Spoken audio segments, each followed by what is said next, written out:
And we will be looking at the president's broadcast yesterday and having a pullout from what he said and also progress on ways to ameliorate the impact of the COVID-19 pandemic on the citizenry.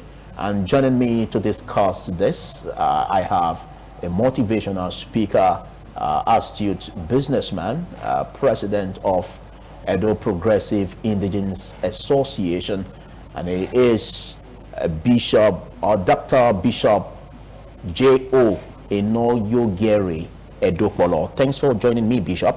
Thank you very much for having me, Philip. Yeah, we've had these issues about the COVID-19 pandemic in Nigeria, and you'll be following up the incidents. And if you look at the broadcast of the president yesterday over this, will you say you were impressed by the president's broadcast? Well, I think the first thing to look at is whether or not the broadcast, the content of the broadcast carries a lot of expectations from the Nigerian indigents or Nigerian people.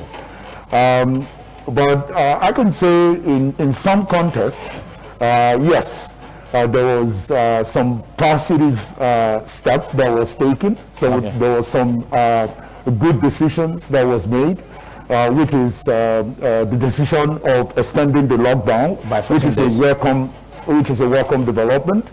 But in other sector, don't forget that this president came into this whole epidemic very slowly and reluctantly. The area where this government is falling behind is simply in the area of testing. Okay. Unfortunately, the country is way behind when it comes to testing. And if you look at the globe today, you'll find out that other countries that are taking tracks of identifying this coronavirus COVID-19. Yes. These results are rolling in as a result of their testing process. But unfortunately, this country has lacked that, and the federal government has been very slow when it comes to testing. And I think on the content of that speech yesterday, what Nigerians were really expecting are two things. Number one, how much additional measures has the government put in place to facilitate the testing process, and how much medical equipment do we currently have on ground now, most especially in the area of ventilations. It is clear to each and every one of us, or everyone in the world, that one of those equipments that helps to manage the situation of COVID-19 is ventilation machines.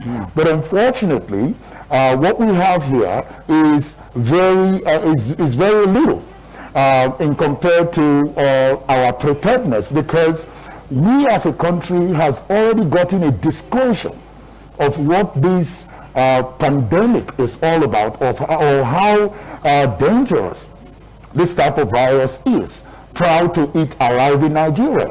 One would have expected that, given the result of the challenges other countries like China and Italy, including Iran, were facing at that time, that would have motivated this federal government to swing into action, to be like 3 steps ahead in their preparedness to curb this COVID-19 pandemic.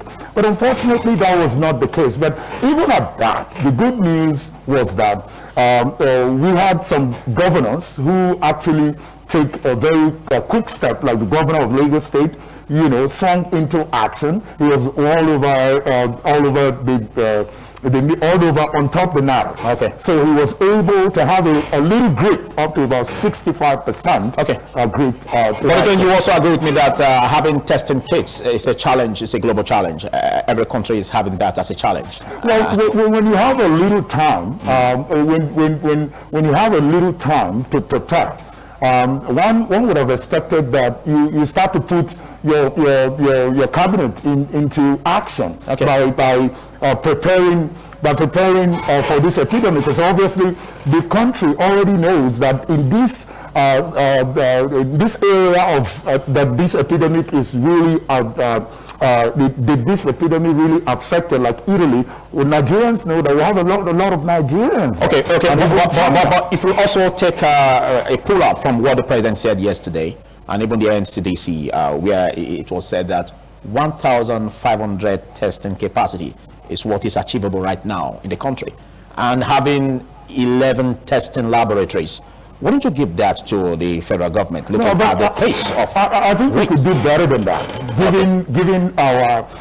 given our capacity at this time, given our exposure in the medical industry. Most people berate Nigerian medical industry, but the reality of it is that if those sector is properly motivated, and if the funding trickles down to the right department, all these things wouldn't have been a topic of the day right now. Now, as I was explaining earlier, that there are two things we have to look at. We talked about the equipment, the preparedness on one sector that the Nigerians are expecting when it comes to the speech of the president yesterday.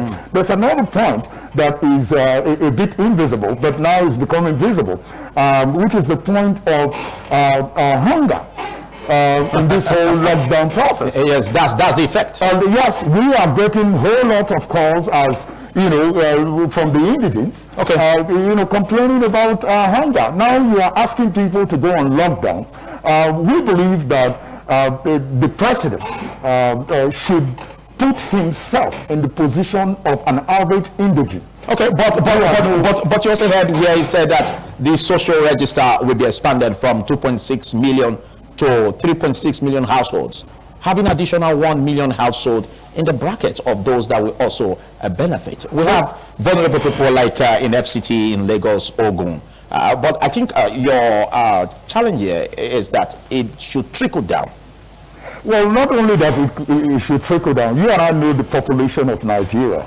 I mean, having a population of almost 200 people and making arrangement for 3.6 million people, that's a joke. It's laughable. And we have called on this government about 2 weeks ago to roll out palliative measures for the entire Nigerians, or even at least minimum of 50% of Nigerians. In spite of the poor resources that Nigeria has, are you putting that into consideration? Put it this way. Nigeria has a budget for 2020, irrespective of the meltdown of the setback in the oil sector, which is our primary source of income. We had a budget. The budget is about 13-point-something trillion. Now, as I speak to you, those budgets are not being utilized whatsoever because the country is in a state of emergency.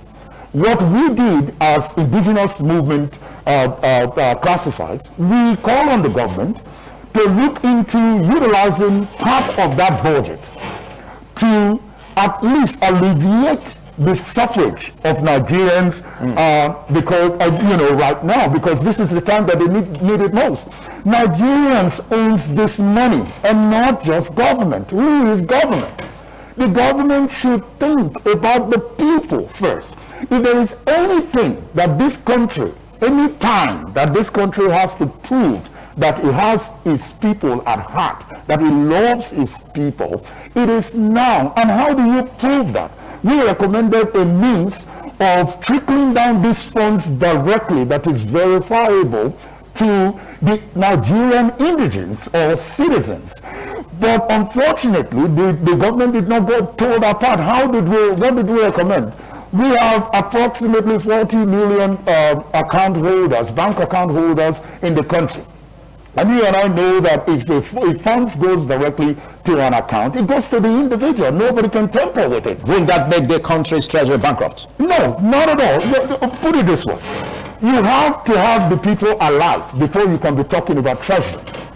If the people die of hunger, or if people develop some kind of ailment in line with this whole lockdown process, won't you see that as another state of emergency or another kind of hunger virus epidemic? Okay. So that's a problem. I think the federal government has a part to play, like you said. Also, let's come back to the state. You are the president of Edo Progressive Indigenous Association. And what is your impulse about the performance of the state government in line with these measures to curtail this outbreak? Well, as you know, we are not a partisan organization. And we try not to dabble into what the government is doing that much. We are just designed to pro the empowerment of the indigenes directly and create a welfare package for the indigenes by attracting donors from all over the world to reach the people directly. Now, talking about the government of Edo State, we have seen some development, pre-existing development from this government, and people can attest to that. But when it comes to this COVID-19 epidemic and how this state government is handling it, to be quite frank with you, I don't think we are handling it in a 100% perspective. I think we are falling short. The government is falling short in the way and manner of which is currently handling this COVID-19 epidemic. Now, we just recently held a press conference calling on the Minister of Health, which is Dr. Saigi Hanire, who is an indigene of Edo State, which is one of our one of our own that we rely on. And as you know, as in political parties, the zone ministerial position to different states or different zones, and those measures are designed for you to take direct empowerment from the federal level to the state level. But unfortunately, we are not getting the dividends, we're not enjoying that dividends from our own indigenous, our own indigene that is in that position right now. But in fact, that is not a representative of Edo State alone. He is a minister of health, covering the federation. So, I understand what bit are you expecting him to do? I understand that, but what we're saying is to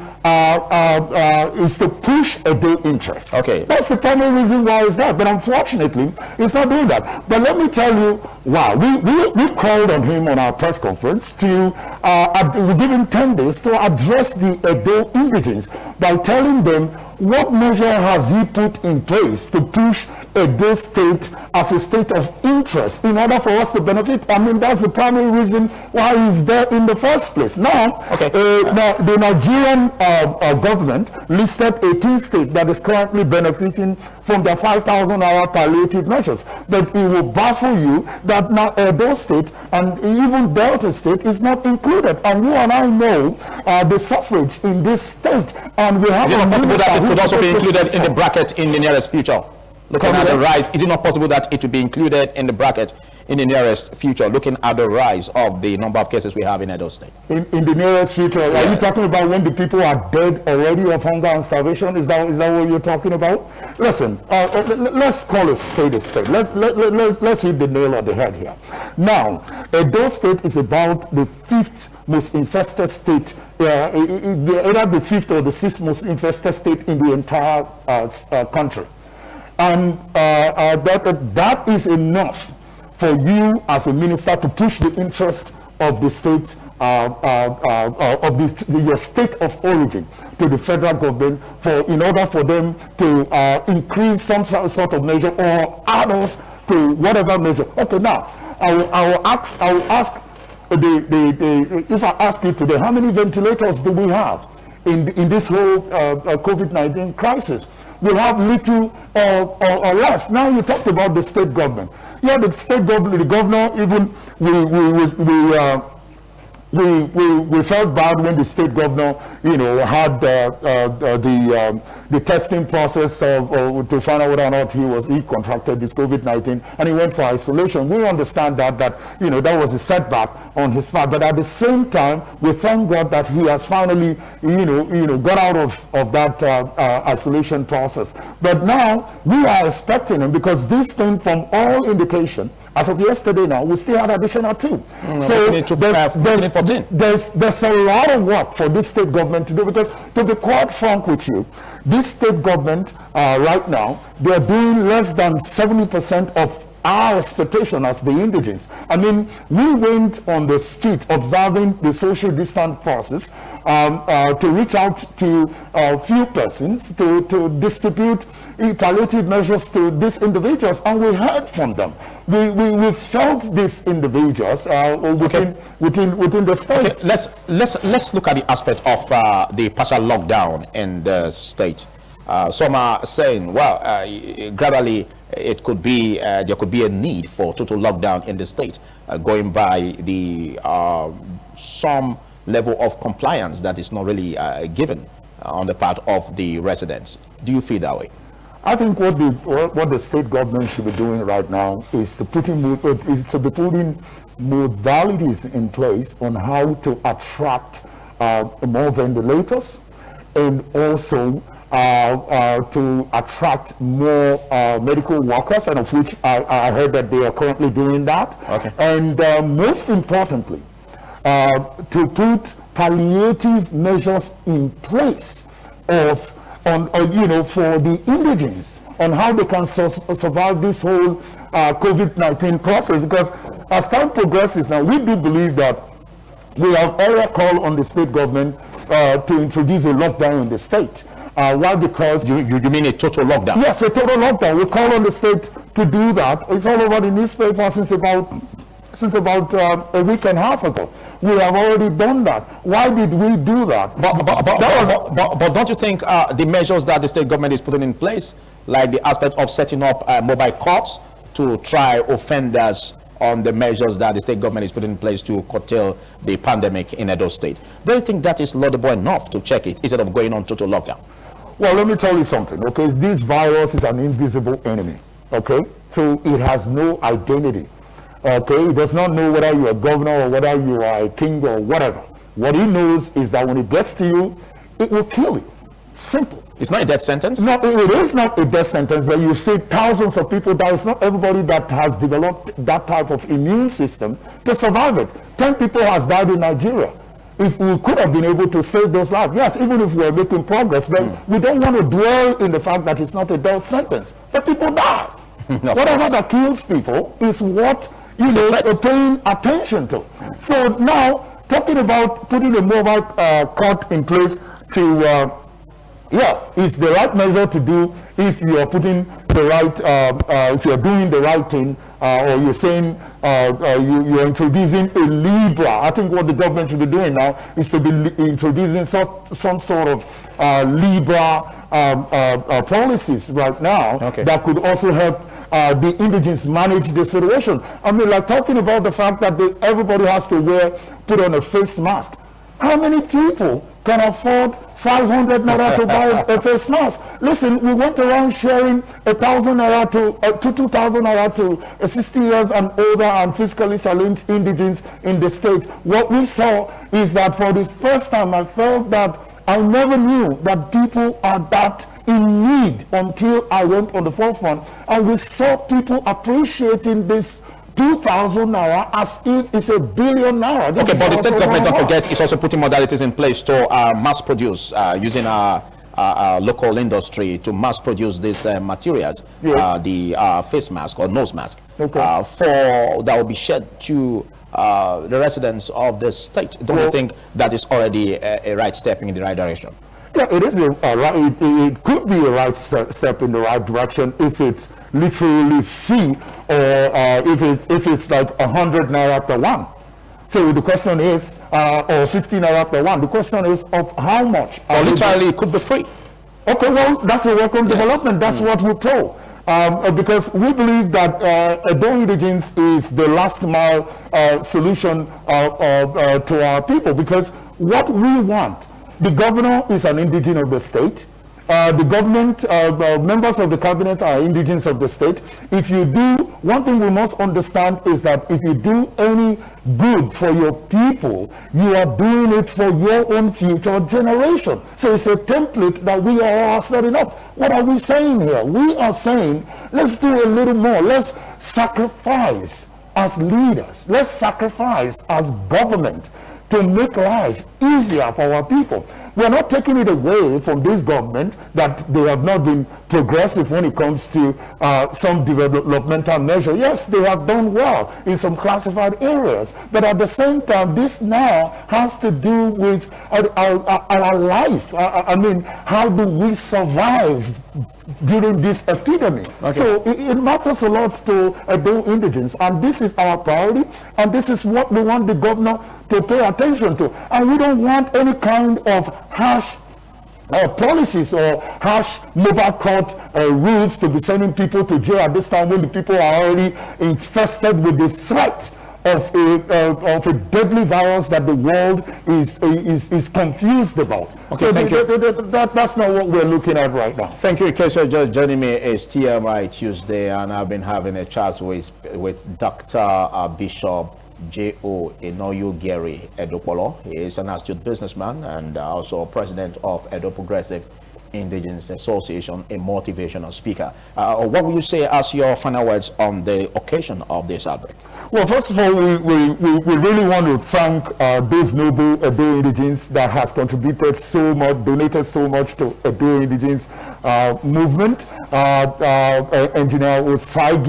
I may not allow you to mention names here because I understand that. Yes, we really want to thank them, and also we will say to the government, please focus on how we can attract more palliative measures and use the right database to distribute this thing rather than leaving it in the hands of some devourers that will extort this whole items that is designed for the people, because we have a lot of people who do not care for the people. Okay. So putting those things in their hands, I think we should put measures in place to make sure those things are investigated and they adopt the right data in distribution of this whole palliative measure, and focus more on how to attract more ventilating machines, and most importantly, find out how to synergize with the Minister of Health, who is an indigent of this state, because I see a disconnect between the governor and the Minister of Health. Thank you. And we don't need that. Thank you. You've articulated the point. Big thanks. And there's much we can take on this. We will be extending the frontiers of this discussion, as I will be having a chat with Osage Gonset Irunse, who is an educationist and president of Association for Formidable Education Development. Do stay with me.